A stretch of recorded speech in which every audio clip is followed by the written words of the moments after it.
Gözündə problem yoxdur.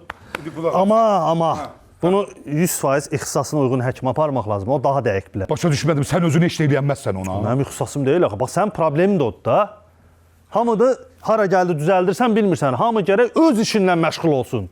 Ay, sağ ol, bax, onu düz deyir.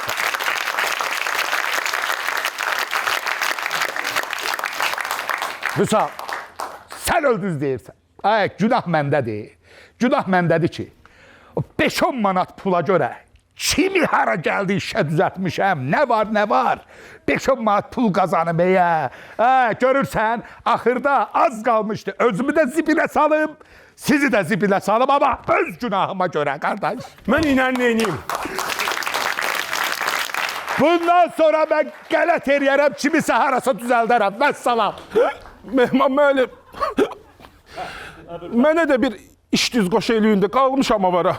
Mən bu dəqiqə ağzımdan kişi kimi söz çıxartdım ki, mən bütün o şeylərin hamısını başını buraxmışam, vəssalam ki, tamam. Heç harada mən iş düzəltmirəm. Nə oldu mənə çatanda elə? Sənə çatanda dedən Allah bunu sakit dur. Bunu belə saxla, bunu belə saxla. Gözlə, vurma. Vurma, saxla, bir dənə zəng eləyim. Alo. Natiq, qardaşım, bir nəfər var. Onu göndərirəm sənin yanına. Onu bir dənə düz qoş elədi ora. Oldu ya. Gedirsən Natiq ritim qrupuna. Orada düzəldəcəklər. Səni də aparıb gedək. Sür, gəl, Mami. Gəlin, çıxaq, gəlin.